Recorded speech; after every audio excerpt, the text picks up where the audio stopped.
contrario, la ceguera por cristalino es una ceguera reversible, porque el cristalino se puede retirar, ¿no es cierto?, y recuperar la visión. Si no tiene nada en la mácula, si no tiene otra enfermedad, el paciente va a poder recuperar la visión al 100%.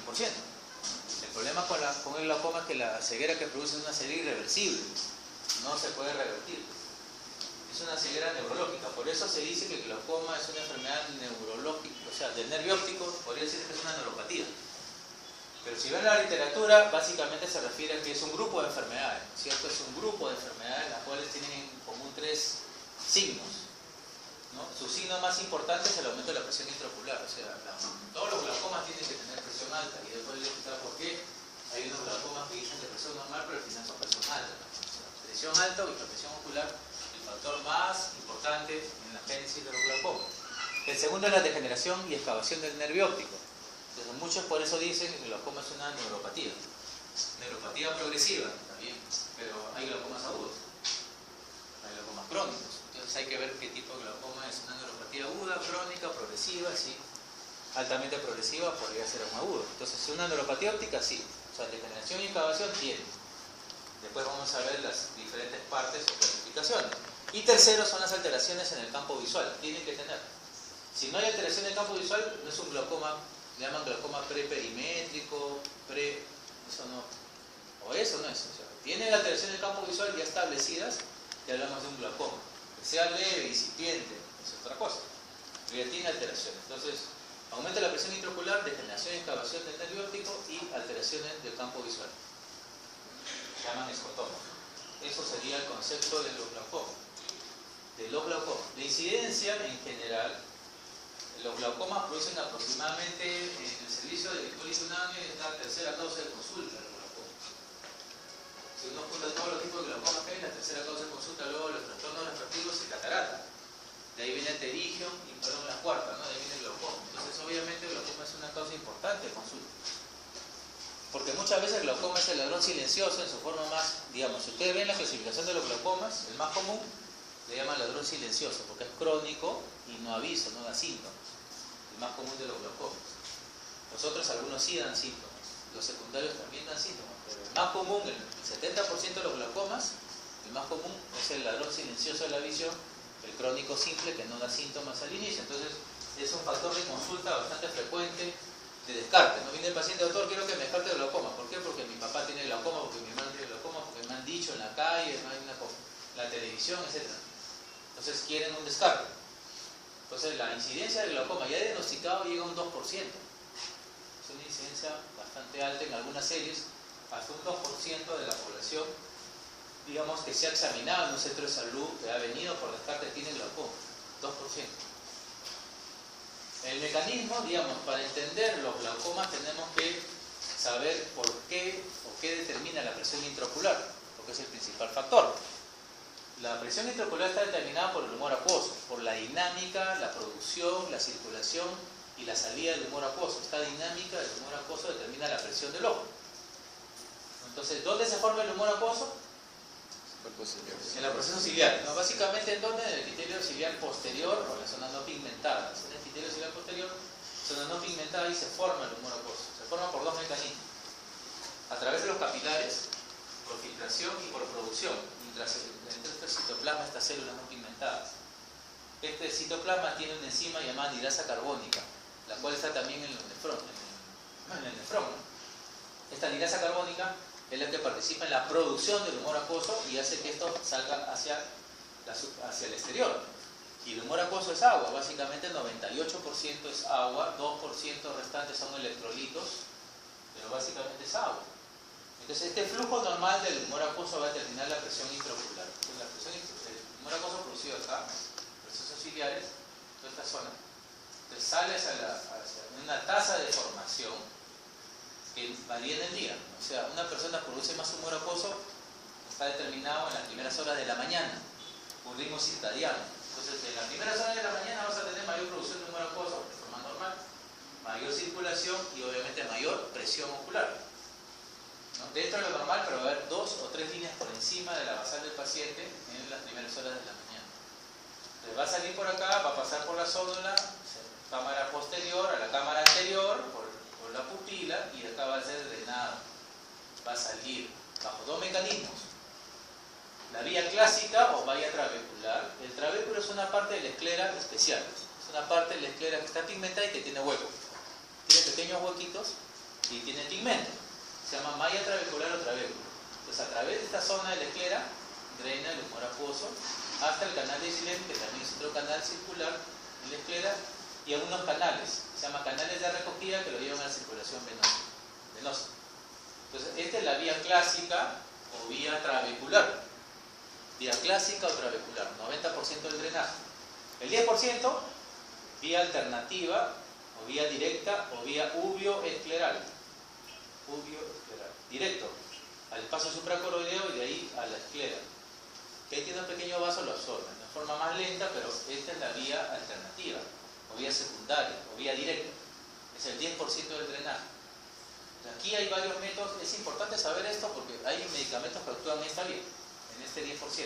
Y basta que lo mejoren y la presión va a ayudar a bajar. Por ejemplo, las prostaglandinas, que son medicamentos que vasodilatan y ayudan acá a eliminarlo por esta vía. Hay otros que inhiben la producción y hay otros que estimulan el drenaje acá. Entonces, por cualquier mecanismo la presión intraocular se eleva. Básicamente, puede haber exceso de producción y dificultad de drenaje. Que básicamente lo más importante es la dificultad en el drenaje. Básicamente el humor acuoso. La etiopatogenia de los glaucomas va a variar según el ángulo sea abierto o cerrado. Esto va a variar la etiopatogenia de los glaucomas. Porque como les explicaba, aquí la presión del ojo aumenta. Ahora, ¿por qué aumenta? En el caso del ángulo normal, o sea, un ángulo ilido corneal abierto o normal, 45 grados, aquí el problema es sacar la resistencia de la salida del humor acuoso, sea la vía trabecular o también la vía alternativa. Estas dos vías están obstruidas, por eso aumenta la presión. En cambio, el ángulo cerrado, cuya estrechez acá es de menos de 45 grados hasta 30 grados, ha habido también muy estrecho, ángulo herido corneal, aquí el problema es básicamente físico. Es tan estrecho que el humor acuoso no puede pasar por acá porque anatómicamente no le dificulta. Esto es llamado el glaucoma de ángulo cerrado. El etiopatogenia del glaucoma va a variar según el ángulo sea normal o cerrado. Por eso muchas clasificaciones hablan de glaucoma cerrado y abierto. Después vamos a ver la clasificación académica, pero sí incluye ángulo abierto y cerrado. Entonces la etiopatogenia del glaucoma va a variar según el ángulo herido corneal sea abierto o cerrado. Esto de acá ocasiona una muerte celular programada. Esta muerte celular es de las fibras del nervio óptico, es decir, si el nervio óptico está formado por las células ganglionares, son los axones de estas células ganglionares los que van muriendo. Entonces, esto es la teoría hipertensiva. La misma presión ocular elevada comprime mecánicamente las células ganglionares y sus axones. Entonces, estaban muriendo progresivamente en forma de cascada, apoptosis, con muerte celular programada. Pero se ha visto que hay pacientes que tienen la presión ligeramente elevada y sin embargo hacen glaucomas muy progresivos. La teoría vascular y la teoría tóxica. ¿Qué dice la teoría vascular? Que es una mala regulación del flujo sanguíneo en la cabeza del nervio óptico, lo que hace que el glaucoma progrese demasiado. O sea, tiene presión alta, pero también tiene mala regulación sanguínea. Se ha visto que hay pacientes también, se les ha estudiado que el glutamato, que es una sustancia tóxica, neurotóxica, está elevada en estos pacientes, con glaucoma. Entonces, aparte de la teoría hipertensiva, tenemos la teoría vascular y la tóxica que explican la presencia y el desarrollo de un glaucoma. La teoría hipertensiva sigue siendo la más importante porque la presión se encuentra en todos los pacientes con glaucoma. Pero hay casos muy particulares que tenemos que investigar si es que hay teoría vascular o teoría tóxica. Y para ello tenemos que investigar, hacer una buena historia clínica, una buena tomada de presión. Vamos a ver cuáles son los principales exámenes que vamos a pedir para descartar estas otras teorías. Entonces, el diagnóstico de los glaucomas, tenemos la lámpara hendiura y la linterna. La linterna es para ver la amplitud de la cámara, ¿no? Podemos ver así a grosso modo. Si tenemos una luz que va al otro lado de la pupila, es una cámara amplia. Si llega a la mitad, es una cámara mediana, y si no pasa de la pupila, es una cámara estrecha. Entonces, tenemos varios métodos para ver cuál es la amplitud de la cámara utilizando una sola linterna, nada más, ¿cierto? La lámpara hendiura sí nos va a permitir ver la amplitud de la cámara, ¿no? Si esta cámara es mediana o estrecha, ¿no? Y con la misma lámpara hay un método que se llama de Van Herrick, que es un método utilizando comparativo entre el grosor corneal y el grosor de la cámara para ver si esta cámara es mediana es estrecha o es amplia, ¿no? Amplia, mediana o estrecha. Es importante establecer esta clasificación. La tonometría es la medida de la presión ocular. Utilizamos tonómetros de diferentes tipos. Puede ser aplanático, de shots, aplanático, tonometría automatizada con aire. Gonioscopía para ver la amplitud de la cámara. Es un método con un lente de contacto que se adhiere y vamos a ver la amplitud de la cámara anatómica. Eso es un buen método, el mejor, porque nos va a permitir ver las estructuras en un ángulo abierto. Y tenemos que ver si el ángulo es abierto. Por ejemplo, acá tenemos una banda de pigmento, tenemos la línea Schwall, ¿no es cierto? Tenemos el espolón escleral y los procesos iridianos. Son 4 estructuras que nos permiten diferenciar que es un ángulo abierto. Tenemos la banda de pigmento trabecular, el espolón escleral, la línea de Schwall y los procesos iridianos. Son 4 estructuras. Ahí con eso tenemos el máximo grado de amplitud y el mínimo grado solamente la línea de Schwall. Si solo vemos una línea sin ninguna estructura, es un ángulo cerrado completo. Entonces la gonioscopía nos va a servir para ver este grado de amplitud. Es importante, porque esto nos va a permitir determinar si es abierto o cerrado este ángulo. La oftalmoscopía para ver los cambios por glaucoma. Esta es una papila, un nervio óptico con glaucoma, ¿no? Aquí hay aumento en la relación copa-disco, una copa bastante grande, ¿no? O sea, esta depresión fisiológica es hasta 0.3999 de todo el área del disco. Acá es mucho más o menos 0.7, aproximadamente 70% de todo el área estaba por la depresión fisiológica o copa. Acá tenemos un acolamiento de vasos, hemorragias peripapilares, vasos en bayoneta, anillo neuroretinal irregular, son otros signos de la degeneración. ¿Vemos un nervio óptico así? Esta es una degeneración e inflamación. O sea, ya prácticamente estamos en diagnóstico, ¿no? Porque la presión puede estar elevada, la presión normal del ojo es de 12 a 21 milímetros de mercurio, de 12 a 21. Ahora, tenemos que tomarla una vez al día, podemos tomarla, pero le podemos pedir una curva de presión y el paciente se le toma diferentes horas del día su presión del ojo. Le hacemos un promedio, tiene que estar por debajo de 21. Le podemos tomar prueba de agua, le hacemos tomar 1 litro de agua al paciente, le tomamos la presión. Y si la presión se sube más de 3 o 4 líneas de la basal y se mantiene, es un paciente con presión negativa, o sea, no tolera aumentos de presión ocular con agua, también es positivo. Entonces hay varios métodos para ver la presión intraocular. Lo importante es que sea el promedio de presión de todo el día menos de 21 milímetros de mercurio, para poder decir si tiene presión alta o no. Entonces aquí tenemos ya el tercer signo, que son los cambios de los campos visuales. Perimetría de Goldman para ver escotomas, en este caso nasal, también glaucoma. Naum y Berrum, que son escotomas centrosecales, patognomónicos de los glaucomas. El centrosecal, este es el escalón nasal, perdón, también patognomónico de los glaucomas. Naum y Berrum son escotomas centrosecales, así en forma de arcos, arqueados. Son escotomas patognomónicos, los arqueados. Y la isla de visión, al final el paciente con glaucoma pierde visión periférica y luego se queda con una isla de visión central, que es la que último se pierde. Si no lo tratamos, el paciente va a quedar ciego completamente porque pierde esta isla de visión central. Entonces para ello le pedimos un campo computarizado, un perímetro de Goldman. En este caso es un Humphrey, es una perimetría de Humphrey para ver lesiones. Aquí por ejemplo este programa ya nos permite, este es un escotoma arqueado, ¿no? Periférico. Este es un patognomónico, ¿no? Básicamente acá ya es un glaucoma establecido por esta presencia de este escotoma con numerosos puntos fuera de la media. Escotoma arqueado inferior, ¿no es cierto? Escotoma arqueado inferior. Entonces aquí definitivamente este ojo está afectado por un glaucoma con una lesión arqueada, es un ojo derecho, ¿cierto? De un ojo derecho, acá está la mancha ciega, estamos viendo por el paciente B. Entonces aquí está un escotoma arqueado inferior. Entonces los glaucomas en realidad, si uno hace el diagnóstico adecuado, le va a pedir ya nuevos métodos, ¿no? Después del campo visual, sea computarizado o no. Vamos a ver nuevos métodos. Acá tenemos la tomografía lineal, también nos sirve. Esto acá es para analizar el nervio óptico, igual que el OCT, que es el que más se usa ahorita, el OCT o TCO, o tomografía del nervio óptico, para analizarlo desde el punto de vista anatómico. Analiza el grosor de la capa de fibras nerviosas, analiza el anillo neuroretinal, una serie de análisis, digamos, para ver si es que esto está viable o no. y tiene tres colores, es como un semáforo, ¿no? Color verde, esto está anatómicamente normal. Color amarillo, dudoso, y color rojo, sí, definitivamente una alteración anatómica. Entonces, al leer una OCT vamos a ver específicamente cuál es la lesión de este paciente, ¿no es cierto? El TRH o Heidelberg también se utiliza, pero más específico es el OCT de Zeiss, ¿no? Que es el que más usamos nosotros para analizar el nervio óptico. El GDX también es una tecnología también alemana que últimamente también puede analizar, pero el más usado es la tomografía confocal o OCT del nervio óptico para analizar anatómicamente esta lesión del nervio óptico.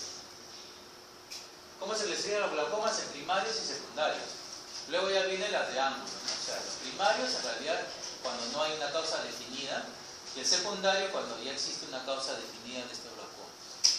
Los primarios son de ángulo abierto, de ángulo cerrado y congénitos. Los más comunes son los primeros, el 70% de los glaucomas son los crónicos simples, llamados ladrón silencioso de la visión.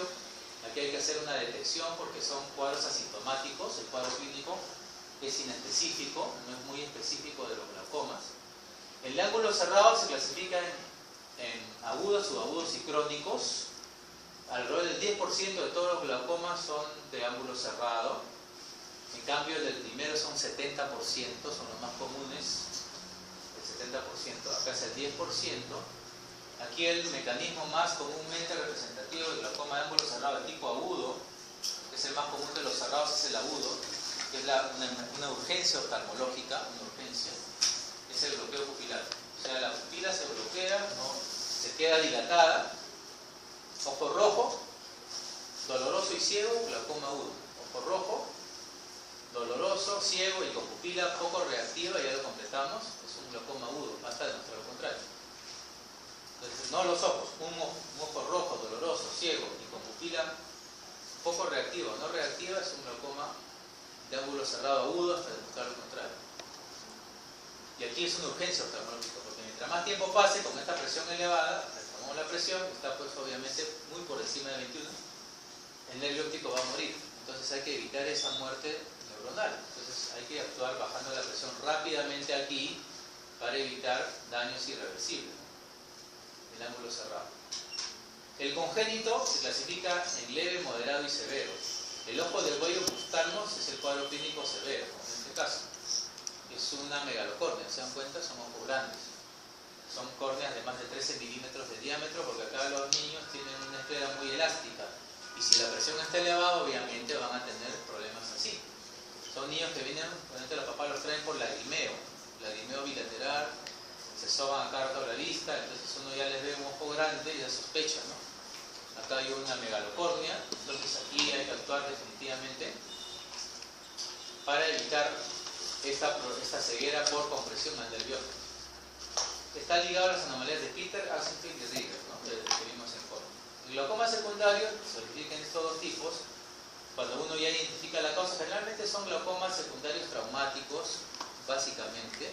En algunos pacientes diabéticos, también glaucomas secundarios, son los más comunes de los secundarios. También tumorales. Pero la más común de todos los glaucomas es el primero con el 70%. Si ustedes suman todo esto, más del 80% son primarios. Menos del 20%, entre el 15 y el 18% son secundarios. La gran mayoría son primarios de ángulo abierto, crónicos.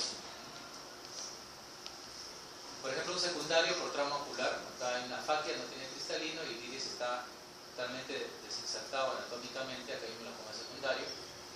Glaucoma secundario por inflamación. Si ven ustedes acá, está la cámara anterior turbia, opaca, porque está inflamado todo el segmento anterior del globo ocular. Se llama uveitis anterior. Entonces son glaucomas secundarios. Esta forma clínica de glaucomas también son glaucomas secundarios. Básicamente, pacientes, por ejemplo, que no tienen cristalino, como les dije también, o que tienen un cristalino artificial que produce aumento de presión, porque está mal colocado el lente. Pues un lente mal colocado está medio luxado, entonces impide la circulación del humor acuoso. No lo deja circular, glaucoma pseudofáquico. Glaucoma facogénico, diferentes tipos de glaucomas causados por cristalinos anómalos, son formas secundarias, dentro del menos del 20%. El glaucoma de presión normal lo he puesto acá porque en realidad es una forma clínica de un glaucoma de tipo primario, en el cual la presión de esa persona es menos de 21. Sin embargo, tiene los otros dos pasó? Que para población en general es una presión alta, pero para esa paciente está fuera de la, digamos, fuera de la estadística, es una presión alta. Entonces una paciente o un paciente que tiene 18 de presión, pero los otros 2 signos de glaucoma, probablemente ese 18 para esa paciente escapa de la norma y eso de ahí ya hace un glaucoma. Entonces al final sigue siendo un glaucoma. Lo que pasa es que es entre comillas de presión normal, simplemente que excede la norma para ese paciente. Igual el tratamiento va a ser el mismo de los glaucomas de presión normal. Paciente secundario con un traumatismo, el iris está bombado, acá no circula bien el humor acuoso. Pseudofáquico, le decía, un ente mal colocado, esta en cámara anterior no deja circular el humor acuoso. Y está, esto sería una catarata madura, hipermadura. Se ve a mí intumescente porque se ha hinchado. ¿Y qué ha hecho? Se ha pegado al iris, ¿no? Entonces se ha bloqueado el cristalino, este es un bloqueo pupilar. Entonces, una catarata hinchada, que ha bloqueado la pupila, viene el paciente con dolor, ojo rojo. Vemos que está dilatado y vemos un cristalino opaco, está pegado así, con miliasis. Entonces, esto ya hay que operar, sacar. Este es un glaucoma facogénico. Entonces, sacar el cristalino le va a aliviar todo y le va a quitar el dolor. ¿Por qué? Porque está obstruido la circulación por la catarata. Rubiosis, esto se ve en diabéticos, neovasculares, neovasos en pacientes diabéticos.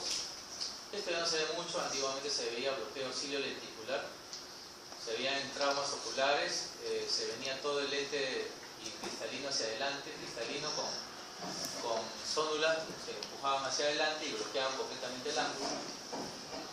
Glaucoma traumático, por estos dos mecanismos, son secundarios, hemorragia y cierra el ángulo, las inflamaciones que les dije anteriormente, los tumores, el melanoma maligno y por corticoides, que es una forma de glaucoma secundario iatrogénico.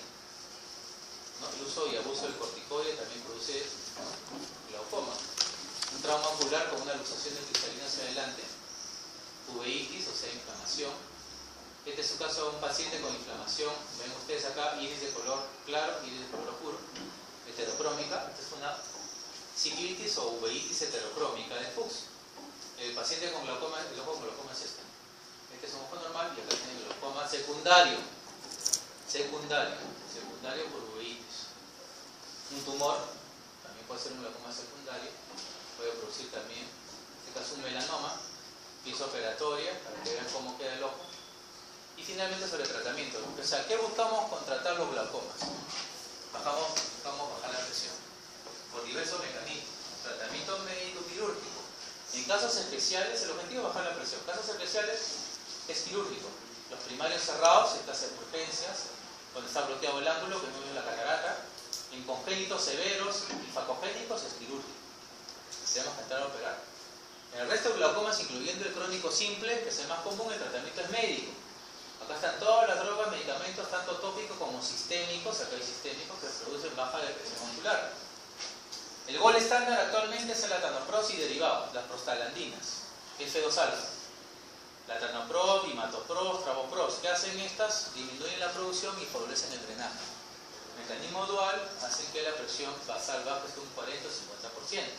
Ahora se asocian antimolol, o sea, beta bloqueadores para la disminución de la producción, o a dorsolamida, es un inhibidor tópico de la anhidrasa carbónica.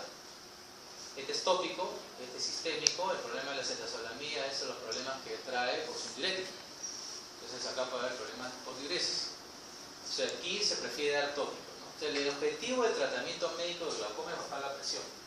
Si no falla el tratamiento médico usando 1, 2, hasta 3 drogas diferentes, ya no nos baja la presión. Hay que usar tratamiento quirúrgico. El tratamiento quirúrgico de los glaucomas, el más común, la trabeculectomía. La trabeculectomía es sacar una porción de trabéculo, hacer una cirugía filtrante, así se llama. Y el resto de tratamientos que son básicamente de acuerdo al ángulo cerrado, el congénito, los secundarios, que como ya dije hay que ir a la causa del glaucoma, ¿no es cierto? Esos son tratamientos quirúrgicos. Y finalmente sobre nuevos tratamientos. O sea, aquí hay que dar neuroprotección. El glutamato es muy tóxico. La lamotrigina es un bloqueador del glutamato. Entonces la lamotrigina puede ayudar a neuroprotección. Los bloqueadores de canales de calcio, por ejemplo el nimodipino, tiene una acción central, también puede ayudar a dar neuroprotección. Entonces si veo a un paciente que no me baja la presión con tópico y de repente le doy glutamato, o sea, una antagonista, le doy la motrigina y le doy nimodipina y me comienza a bajar la presión, aquí estoy actuando sobre los factores tanto circulatorios como neurotóxicos. Podría ayudar. Inclusive los nuevos tratamientos también hablan del cannabis. ¿Qué hace el cannabis? Tiene receptores cannabinoides en el cuerpo ciliar. Se han encontrado receptores del cannabis. Entonces, esos receptores bloquean la producción. Pero el problema del cannabis es que se ha visto que su liposolubilidad poco disminuida. Entonces, el echarse gotas no significa nada porque no se absorbe para nada. Entonces, lo que se hace, lo que la FDA está por aprobar es el uso de gel subconjuntival o el uso de inhalador. El problema del inhalador es que el THC es muy excitante.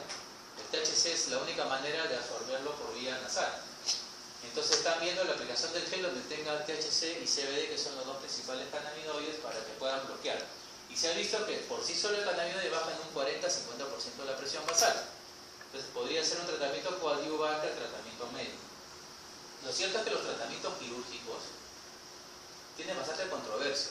Ustedes van a entrar a internet y van a ver un montón de artículos que dicen no, que yo hago gonioscopía, trabeculotomía, hago viscocalanostomía, un montón. Pero estos de acá son tratamientos que a la larga otra vez el organismo se tapa, ¿no? Todos los producidos filtrantes tarde o temprano van a taparse y otra vez va a aumentar la presión. Tal vez el único, la trabeculectomía en los primarios de ángulo abierto, bien hecha, podría ser evidentemente a largo plazo, pero no garantiza que la presión se controle a 10 o 15 años. Es una iridectomía, ¿no? Para ver un glaucoma cerrado de ángulo agudo, se hace un agujero en el iris. Para hacer eso, ¿no? Si está bloqueada la pupila, le pongan un agujero para que salga el humor acuoso por acá. Y si el cristalino está transparente, esto solito va a caer. Si está opaco, pues saco el cristalino. Y esta es una trabeculectomía, como se ve de arriba, bien hecha, con ampollita, ¿no? Acá sale el humor acuoso, está ampollo, y aquí la circulación conjuntival y sistémica. ¿Alguna pregunta con respecto al glaucoma? Sí. ¿Y la canaloplastia? La canaloplastia también es un procedimiento. ¿Por qué? Porque toda esa zona yusta canalicular, o sea, el complejo del drenaje del humor acuoso está dado por la vía trabecular. Todo el trabéculo tiene varias partes anatómicas.